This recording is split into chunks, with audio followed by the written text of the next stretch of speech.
Hello, my name is Dawn and I am a budding watercolor artist. I've been painting for about a year and I am here today to convince you why, if you are not artistic or you don't consider yourself artistic, you feel like you can't draw, you can't paint, but you would like to, I'm here to convince you why you should give watercolor a try. Now, a lot of people say that watercolor is the hardest medium to engage in terms of painting, because it's hard to correct mistakes, but I find watercolor to be actually one of the more pleasant mediums. So like you, I never considered myself artistic. I can't really draw well. I never really painted. I mean, I took an art class in high school, and I will say that I don't think that I was very good at it. But the thing about art is it doesn't really matter if you're good at it, right? You do art mainly for yourself. And the thing with watercolor is it's very easy to actually make things that look pretty, that I enjoy looking at. And that's because of the nature of watercolor, the blendy magic of water and paint. And so there are some things that I really like about watercolor that, I've dabbled in trying acrylics that are different. For one, watercolor is not as messy. So if you get it on your hands, you just wash it off with water. Your brushes, you just clean them off with water. And even if you let the paint dry on your brush is not ruined. You swirl around in some water, run it under the faucet, and shape it out again, and it's perfectly fine because watercolor dissolves in water. And that makes it very easy cleanup. That also means, palettes. You can let your palette dry completely and then reactivate all that paint with water. So you're not really wasting paint. And so how I started in watercolor was about a year ago. I had shoulder surgery and it was for my right arm, my dominant arm, so I couldn't use it. And I was bored and feeling sorry for myself because there wasn't much I could do at that point. And I ran across Andrea Nelson's reels on watercolor, and one of the things she did was take a sponge, and I thought I had one here somewhere. I do have one here somewhere, a sponge, and dip it in paint and dot dot dot and make autumn colored trees. And I thought to myself, I could do that with my left hand. I can go plot, plot, plot, plot. And that kind of kept me occupied for a bit. And it didn't require a lot of mental energy because when you're recovering from surgery, painkillers and stuff, your little brain doesn't work the same way. So that's kind of how I got into it. Now I can use my right arm, so now I can paint. And so I'm going to use a block here. A block is basically a pad of watercolor paper with these binding around the edges so that it stays flat, because with watercolor paper, I'm using Arches 100% cotton, cold press. Watercolor paper will warp if you put a lot of water down, and as it dries, it bends and stuff. You don't need a lot of expensive supplies. Cheap brushes, cheap paints are fine, but if you have the money, I do recommend that you go with high quality 100% cotton watercolor paper. The paper does take the water and pigment differently, and I just think it's a lot more fun to use. So if you're going to decide where do I put the money in the paper. You don't have to. I actually started on a sketchbook that was basically slightly higher than printer paper, which you're not supposed to use in watercolor. Doesn't work well, but hey, you know what? That's what I had on hand. And I was just doing it for fun. So because, like I said, I can't really draw very well, there are things, if you're like me and you feel like you can't draw very well, things you can do, or things you could buy, actually, to help you. Stencils. So here are little cheap plastic stencils for butterflies. And watercolor pencils. Or you can use a regular pencil. The watercolor pencils, for example, if you're going to trace a butterfly and you want a pink butterfly, you just pick a pink pencil, trace it, and then this watercolor pencil will dissolve once you put water down, so you won't see the lines. Or you can use just a regular pencil and you can just trace it very lightly and put some water down, or you know, erase the lines a little bit so they're very light, and put some water down. But I like to use the watercolor pencils for stencils because it just blends into the thing. So I'm going to show you a little bit of fun that you can have with watercolor if you consider yourself not particularly artistic or not able to draw. So you can see I have traced one in pencil, and yes, there's a little teeny mistake right here. It doesn't even matter because this is all going to dissolve in water. You can trace them in different colors on your paper and have fun with it. Okay, so now all you have to do really is get some cleanish water and load your brush up with water by just basically dipping it in and swirling it in clean water. And you see this watercolor pencil is already, if you touch it, it already starts to dissolve into the water. And I'm going to use a similar color to it so that even if all of it doesn't dissolve, you're not going to really see the lines. And use a lot of water on your paper. Keep loading your brush up because you don't want it to dry. And then to the point where there's even puddles, because you can let it soak in and then kind of get rid of those puddles. So that you want it to kind of be even. And as you're working, especially if you're taking care around these little edges, some parts are going to dry a little bit more. So now that I've kind of got an even wash, I'm going to go back over, spread this water around, let it soak in to the thing. Now I'm going to take I got a palette of watercolor. That watercolor comes in pans like this, or tubes that you can put in a palette, and I put this in some tubes in my little palette here, and then I'm going to get a really rich dark purple on my brush, kind of dab my brush a little bit so it's not dripping, but I want that color there, and then I'm going to go around the edge here. And as you see, you know, the water will spread, especially if you lift your brush.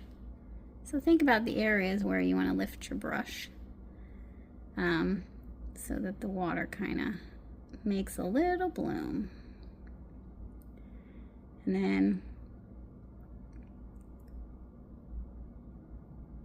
as it's still wet, kind of gonna go back over some parts here. Okay, now I'm going to clean my brush off with water, and then I'm going to get a different color, a color that goes well with this purple, and that will be blue.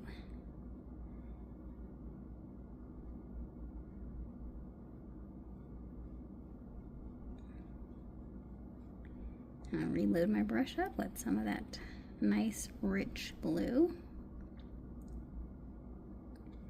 And what I like about watercolor is just watching this dance of water and pigment. I mean, it does it for you, and it's very relaxing to watch the colors get blendy and mixy.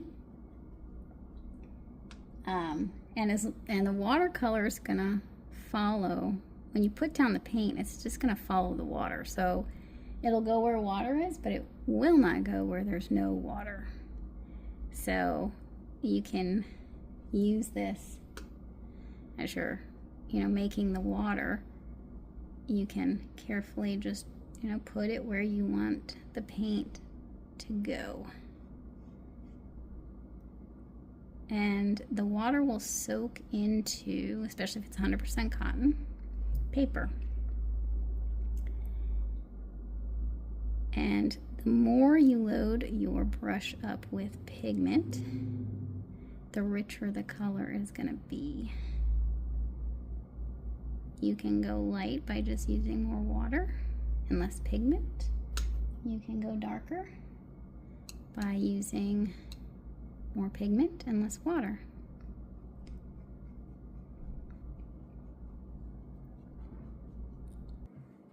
And when you want to rinse your brush off, all you need is water. Swirl it around. Clean water. Helps if you have a little towel here that you can dab your excess water off. and your brush is clean. So now I'm going to set this aside to let it dry. I'm not going to fill in the other butterflies because you've seen how one is done. Although I'm noticing I missed a little spot right there. So before I let it go, I'm just going to fill that in right there. There we go. So we're going to show you something else. Now this is a loose sheet of paper. Normally I would pin this to a board so I could pick it up, but I'm not going to need to move water around here, I don't think. So I'm just going to tape this to the table. The tape just helps keep the paper straight so that it doesn't warp. I'm not going to be using too much water, so I didn't really have to tape it, but it's just nice to show you how to tape. I mean, it's not that complicated, obviously. You just tape. And you try not to get the tape stuck to itself, which I just did, so hold on. Actually, I'm just going to tape. I normally tape all four sides, but I don't really need to do that for this one, so I'm just going to show you a little something.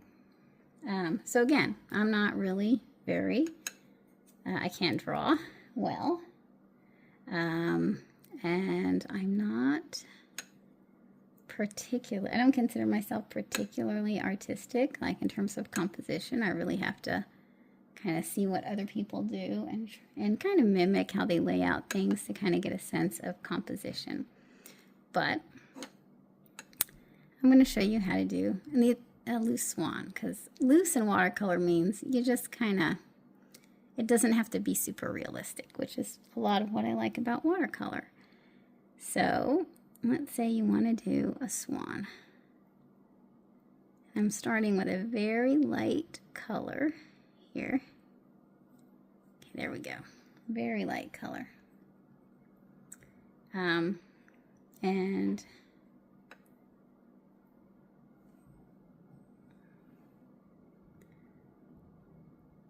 I'm going to go over that again and make it a little darker. Okay, now I'm going to take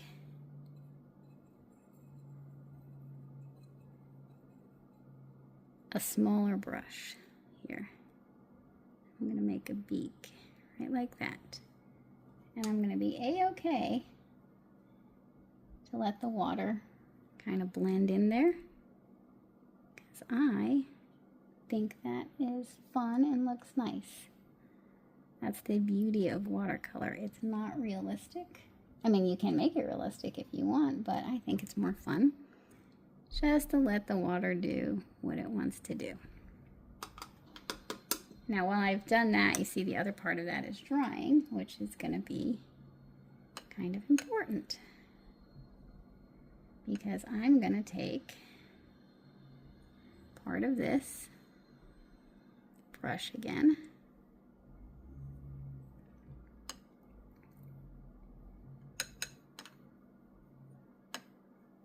and I'm gonna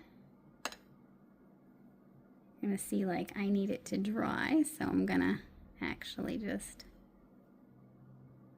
kind of let it go like that, and then we're gonna let that dry. While that is drying, I'm gonna show you a similar painting that I did of a swan, basically just using this technique. You can always help it dry with a heat tool that they make. It's like a mini hair dryer or a regular hair dryer, or a little handheld fan.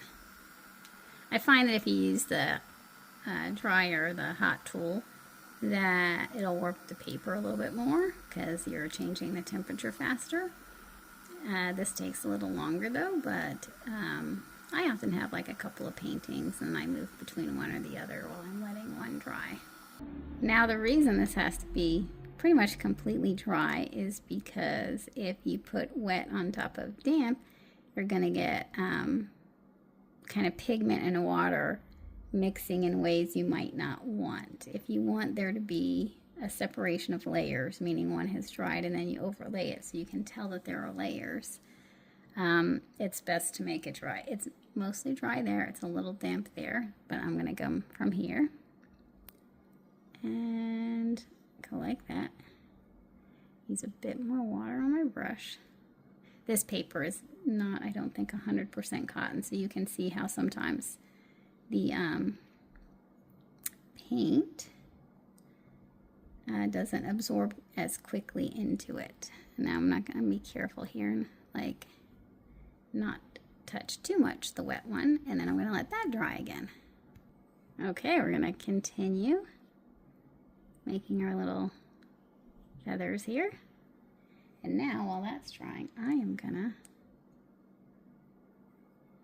do some little water underneath, and with water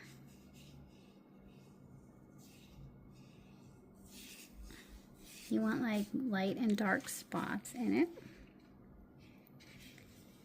And while it's still wet, if you want to make sure that you got some differentials here, take a dry brush and kind of like lift up some of that paint.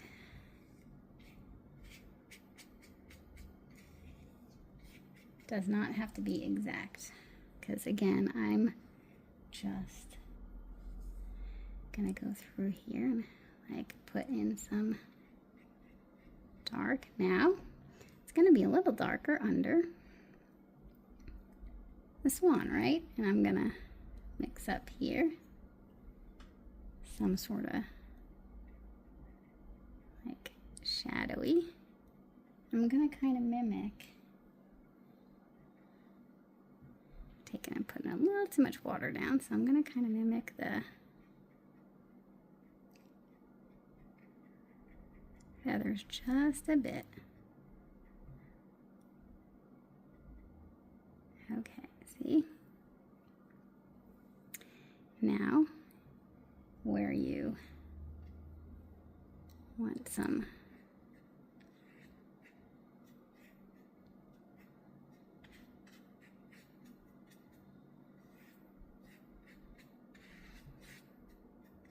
I'm like overworking this a little bit, but once that dries, it's gonna look, watercolor will dry lighter.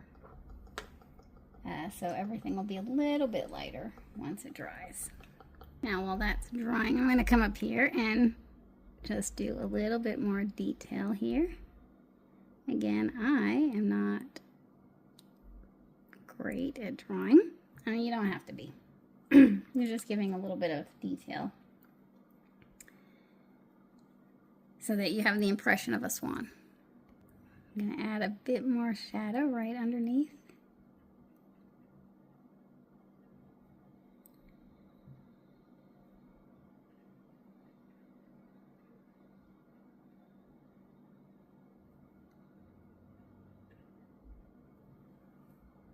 And there you have it, there's our swan. Now, if you wanted a background, you could have done the background first. You can do the background after too, if you decide, by basically taking some water and tracing around your swan, and then throwing down some color for the sky.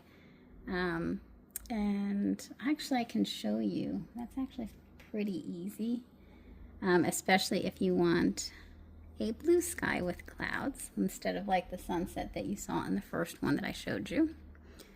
So because if you're doing a blue sky with clouds, you can touch your swan a little bit with the water on the edges. You obviously don't want to go over the swan with water unless you're looking for a very misty look, which, hey, you can do that. There are no rules. Do what you want to do. Do whatever you want to do. So I'm gonna use I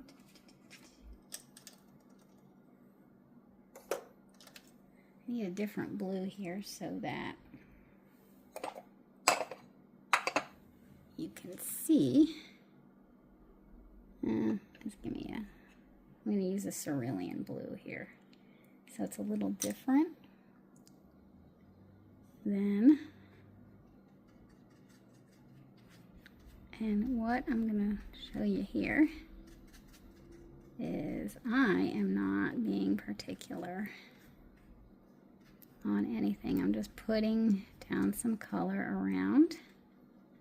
Still very wet.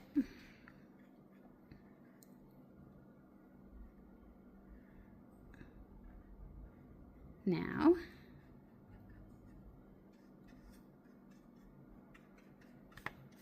I might even do a little bit of this just to kind of give it some, I know I said I wasn't going to do this, but I'm going to do it. Because again, that's the fun with watercolor. You can just play around and it doesn't really matter too much. Now I'm going to go get a tissue. So you want to make some clouds in your sky, which can help to make it look a little bit more, add some interest, and also make it so your sky doesn't have to be perfectly around your bird. There you go. Now you've got some clouds. And then as this dries, it's gonna again dry a little lighter and blendier. Now remember I said how I like watercolor because it is very easy to clean up. So if you get it on you, or again, we'll just clean off our brush here. And I do have a second thing of clean water. I often recommend having at least 2 things of water. They also make little things that are jugs that you can press a button and the water drains. But again, just, you know, comes off with water. You can clean your palette too. So let's say you have a messy palette like this. All you need is a clean tissue and some water. If you really want to do a great job on it, you know, take your paints out and just give it a good wash and you'll have a clean palette. Okay, now this is still a tiny bit damp, but we're gonna take the tape off. This particular tape that I have is frog tape, and it was good when it started, but I noticed it lifts a lot easier. But the tape will also give you a border. So this is still a tiny bit, very ever so slightly damp, but there's our little quick swan. And then we're gonna go back to see how our butterfly dried. So, and I don't know if you can tell, but we've got some more butterflies here we could do. You could do a flower in the center. Let me show you again. If you're not super, if you feel like you're not that artistic, but you want to be able to still paint, I can show you some really cute ways to get indulge your creative side without having to draw well. Okay, so I'm going to make a little flower here.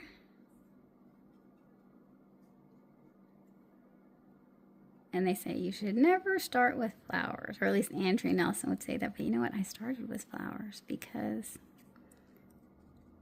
I don't know, I liked flowers. So they don't have to look, you know, fantastic at first. But what I find with watercolor is it's just very forgiving. So for this, I actually like to use 2 brushes because I don't like to have to keep cleaning my brush all the time. I take one with clean water and I pull this out here a little bit. Kind of give it some dimension.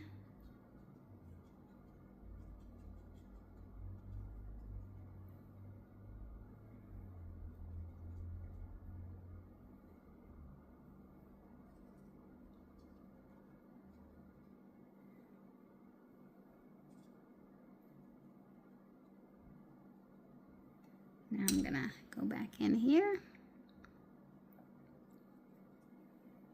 And I need a little bit more water on my brush.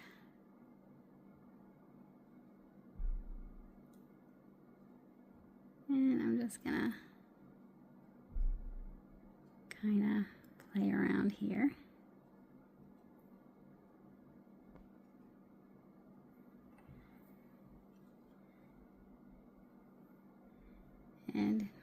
dip my brush in clean water, and then I dab it a little bit so it's not too wet.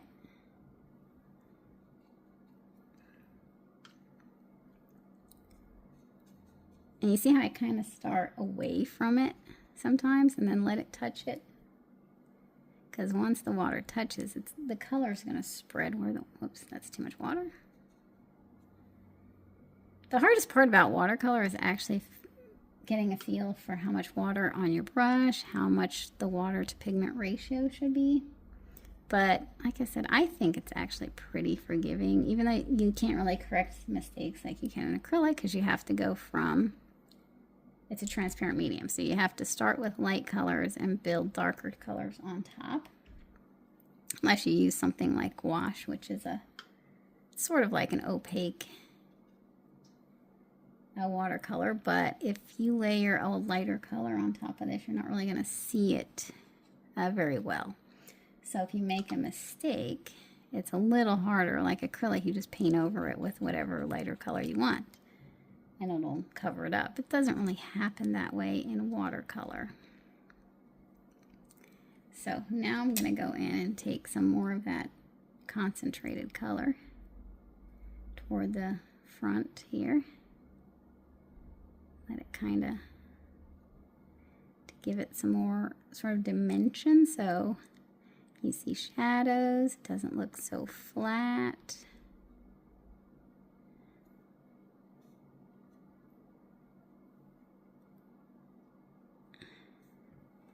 And then wash that brush off, grab another brush. Now I'm going to find, I don't know, what greens do I already have in my palette. My greens tend to get very mixy. And so, ideally, I want to let this dry a bit, but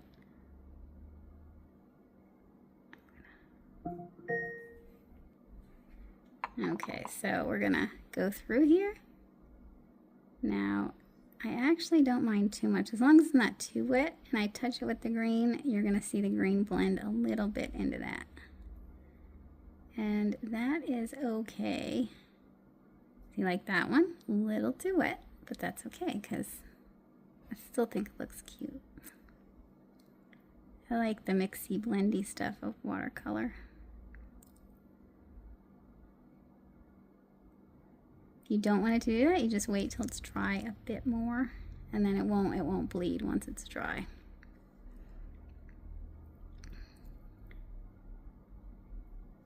And see, there you have a flower. Like, I didn't have to draw anything. You just pretty much put down some brush strokes and it looks like a flower. And then you can build this up. You can play with it however long you want to paint for. And then remember how I said that if you have a dry, if your watercolor is all dry here, you can leave it dry in your palette. And then you just spray some water, or take your brush even. You don't have to spray water. Just take a wet brush and drop some water in, and once you drop some water in, I'll just throw the scrap paper. Now you got paint. So that, you know, can stay like that forever once you put it in your palette. And then unlike acrylic, like I said, which once it's dry, it's dry. So watercolor is really fun that way. And again, it's an easier mess to clean up. You get it on your hands. Try not to get on your clothes. It might stain a bit, some of the pigments, but it comes right off of your hands. If you work on, you know, glass or ceramic or granite, it'll wipe right off of that. Any non-porous surface, it'll wipe right off of with water very easily. And you want to clean these, I just soak them in warm to hot water for a bit, and pop them in the dishwasher, and that'll take it all right off, or just soak them in a bucket of warm water, and most of that'll come right off. And the other thing I like about watercolor is that modern pigments are pretty non-toxic. The old ones used to have cadmium and stuff. Like, for example, this says orange cadmium hue, and cadmium is a heavy metal that is toxic. But if it says hue on it, that means it does not have cadmium in it. It's a pigment that is meant to look like the cadmium. And so your paint water, you know, that you're dumping your brush in, you can generally just put in the toilet and flush it, or down the sink. It's not particularly toxic as long as it doesn't have any, you're not working with pigments that have heavy metals in them. Unlike acrylic, which you don't want to put down your sink, it's kind of a pain to deal with acrylic water. So again, I really like, I think watercolor is just a nice, relaxing, forgiving, fun, meditative medium. And like I said, you don't have to be artistic. You can check out Andrea Nelson, Rebel Unicorn. There's some great folks on there. I'll show you how to like blot using a sponge with trees. All kinds of cool little things that are beginner friendly.